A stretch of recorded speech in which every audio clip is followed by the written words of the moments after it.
Alors dans cette vidéo, on va voir les calques et les masques de fusion, et ce qui gravite autour, par exemple les groupes. Alors la bonne nouvelle, c'est que Affinity Photo n'a pas cherché à réinventer la roue, les développeurs ont été intelligents. Photoshop gère tout ça de manière très bonne, donc un logiciel qui arrive quasiment 20 ans après, il peut pas avoir la prétention de tout changer en disant tout ce qui a été fait avant c'était naze. Parce que clairement, en plus que la façon dont Photoshop gère ses calques et ses masques, il y a une part de c'est intelligemment fait et une autre part de toute façon on est les leaders, tout le monde a appris avec notre interface, donc forcément c'est devenu un standard de fait. Donc en gros les choses sont comme ça et pas autrement maintenant. Alors on va pas revoir ce qu'est un calque, on va pas revoir ce qu'est un masque de fusion, mais on va recréer deux images, on va refaire deux pages A4 vite fait, et juste dans Photoshop, on revient sur le fait que déjà une image par défaut dispose d'un arrière-plan, au moins, il peut pas ne rien avoir dans Photoshop. Ça c'est un petit détail, vous allez voir que dans Affinity, on peut ne rien avoir. On peut avoir une image sans calque quand on la crée. Bon, c'est pas très grave. Donc on peut créer des calques très facilement, on peut créer des groupes très facilement, juste on clique et poum, ça rajoute des groupes, ça rajoute des calques, on peut mettre des calques dans des groupes, on peut mettre des groupes dans des groupes, on peut sélectionner plusieurs calques et les mettre dans un groupe, on peut tout sélectionner et puis cliquer sur la poubelle pour effacer.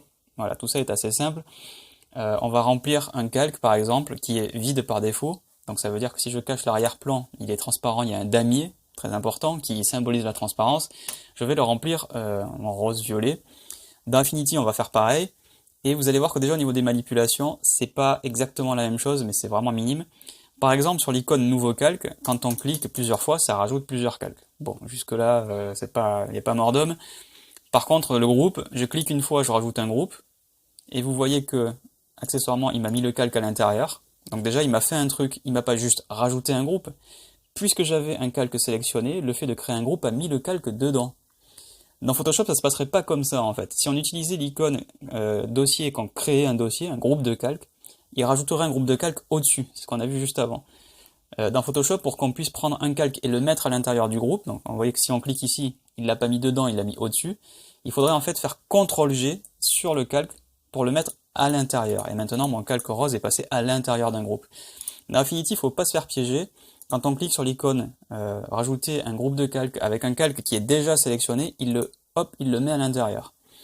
Donc ça c'est le premier truc qui change. Ensuite l'autre truc c'est que si on clique plusieurs fois, tac tac tac, voilà, je clique plusieurs fois, vous voyez que rien n'a bougé. Pourquoi? Parce que c'est le même principe. Quand un groupe est sélectionné, tous les groupes que l'on rajoute se rajoutent à l'intérieur. Vous voyez que là j'ai une hiérarchie de groupes maintenant. Et si je clique sur un nouveau calque, vous vous dites bon ben il va les mettre dedans puisque j'ai un groupe sélectionné. Bah non, il les met au-dessus.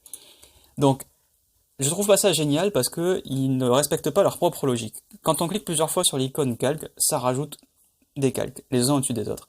Quand on clique plusieurs fois sur l'icône groupe, ça ne rajoute pas plusieurs groupes les uns au-dessus des autres, ça en ajoute un, et ensuite les suivants sont à l'intérieur du premier groupe qui a été créé. Ok, bon, alors, c'est pas grave, on s'y fait, mais c'est embêtant. Je vais pas vous le cacher, moi ça m'a rendu fou un tout petit peu, et ça continue des fois, je rajoute un truc, je me dis, mais il est où? Il est où? Bah il est dedans, il est dans un truc. Je lui ai pas dit de le mettre dans un truc, je lui ai juste dit d'en rajouter un.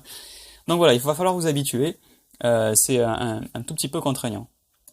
C'est un tout petit peu contraignant, ça, vous allez vous habituer vite, hein. Je vais pas non plus noircir le tableau, c'est pas une catastrophe, mais bon, c'est surprenant, quoi. Alors ensuite, au niveau des masques, quand on va dans Photoshop, quand on rajoute un masque, si j'ai pas utilisé Alt, il révèle par défaut tout le contenu du calque, c'est-à-dire le masque de fusion est intégralement blanc, il est sélectionné avec les petites encoches blanches, donc maintenant, sur ce masque de fusion, si je peins en noir, je rends transparent le contenu de ce calque. Voilà, on va pas aller plus loin, vous connaissez déjà tout ça, c'est pas le but de cette vidéo, de revoir les bases de Photoshop. Bon, dans Affinity, alors déjà premier truc, si on reclique sur l'icône masque, on fait un masque vectoriel, c'est-à-dire on trace à la plume un masque qui va cacher tout le reste en passant par-dessus le masque de fusion qui lui est purement bitmap. Un groupe peut très bien aussi avoir un masque de fusion, c'est-à-dire que le calque rose ici qui est dans un groupe, je peux faire un masque dessus et à son tour le cacher avec un masque différent. Hop, je reviens en arrière, j'ai fait un CTRL-ALT-Z, voilà. On va aller dans Affinity, on va remplir donc ce calque en rose, avec, hop, tic, tic, tic, tic, je vais me mettre avec le pot de peinture, voilà. Et on va faire un masque de fusion. L'icône c'est la même, et ça s'appelle masque de calque. Vous voyez, c'est ici en bas du panneau, masque de calque. Je clique, bim, j'ai un masque de calque. Il s'affiche à côté, pas de problème. Je clique dessus, je prends du noir, je vais chercher le pinceau, je me mets à peindre, et qu'est-ce qui se passe? Alors c'est du blanc, mais en fait c'est de la transparence. Pourquoi? Parce que j'ai peint en noir, donc je cache. Et c'est ici, il n'y a pas le damier, il y a du blanc.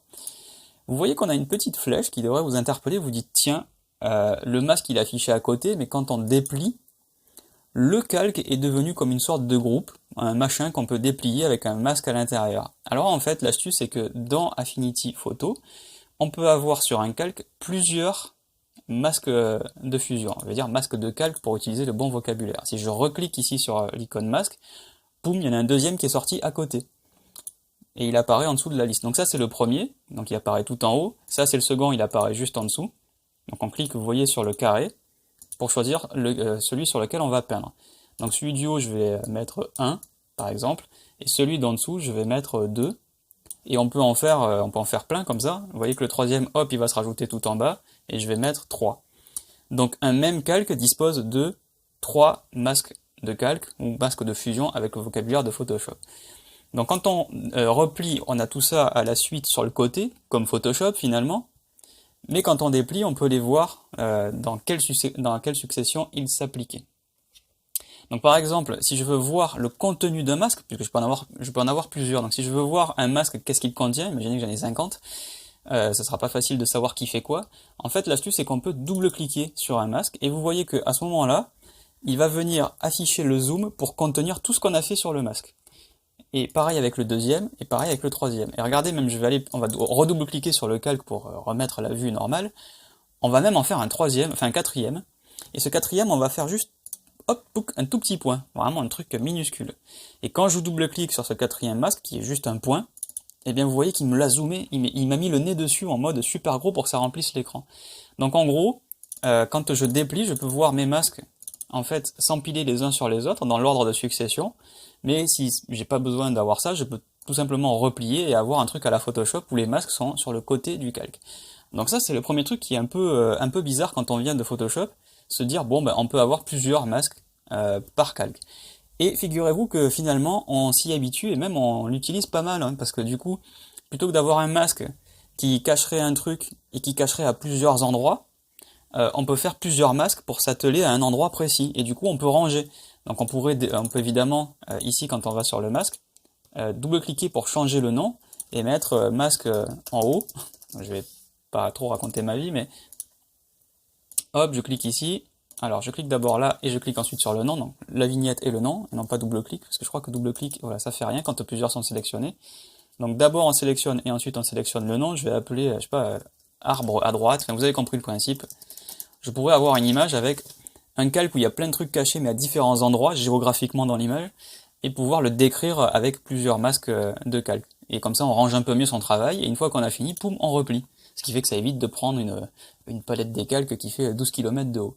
Donc ça c'est vraiment le truc qui va peut-être vous choquer le plus. Alors ensuite, qu'est-ce qui se passe si on met ce machin là dans un groupe maintenant? Donc je vais cliquer et je vais mettre le calque dans un groupe. Donc puisque j'ai cliqué sur le nouveau calque, ça a automatiquement rangé le calque dans un groupe. Moi perso j'aime pas ça, j'aurais préféré faire un CTRL-G ou un truc du genre, mais bon, peu importe.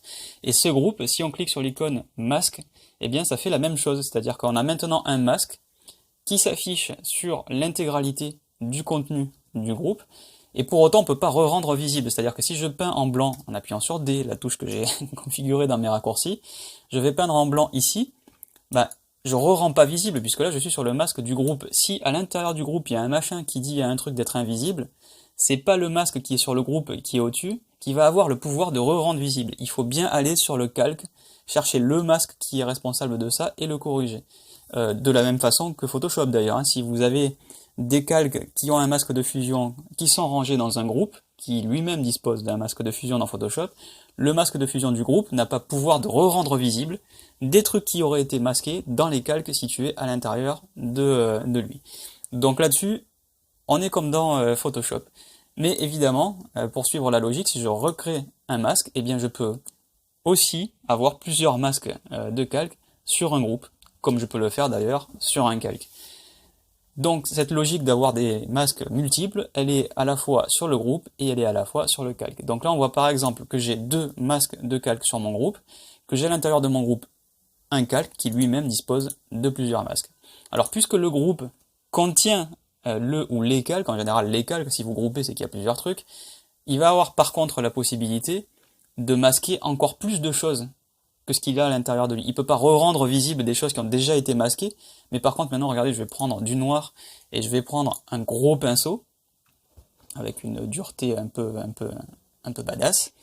Donc maintenant si je me mets à masquer le groupe, tout ce qu'il y a à l'intérieur disparaît. Parce que là j'ai tout planqué, j'ai tout peint en noir. Donc peu importe qu'il y ait un calque à l'intérieur, qu'il y ait des trucs visibles ou pas visibles, ce calque est rangé dans un groupe où tout est caché. Donc forcément, tout est devenu invisible. Alors vous remarquez qu'en plus on a des petites coches, et ça c'est super pratique parce que si à un moment donné on ne veut plus rendre un masque actif, sans pour autant le supprimer, on décoche. Et là par exemple ce masque qui contient que du noir, j'ai tout rendu invisible, si je le décoche évidemment on re-rend visible ce qu'il y avait à l'intérieur. Donc au final, c'est pas si mal en fait, hein. Au début c'est surprenant, mais c'est pas si mal, parce que comme je vous l'ai déjà dit, on peut vraiment faire des masques par endroit où on s'attelle à faire des choses, du coup on peut mieux ranger, et ça rend les choses plus souples. Mais quand on vient de Photoshop, c'est un peu bizarre, c'est un peu troublant, et ça demande une petite période d'adaptation. Une fois qu'on est habitué, on se surprend, en tout cas moi je me surprends, à revenir dans Photoshop, et à me dire, bon j'ai qu'un seul masque, et j'ai envie de ranger des trucs, j'ai fait un détourage en haut d'une photo, et je détourne un truc en bas, pour moi c'est deux choses différentes, mais je le fais sur le même masque. Alors que dans Affinity, j'aurais pu le faire sur deux masques séparés, et avoir une retouche plus fine, et avoir la possibilité de faire un double clic pour aller zoomer pile sur le masque. Ça c'est super pratique.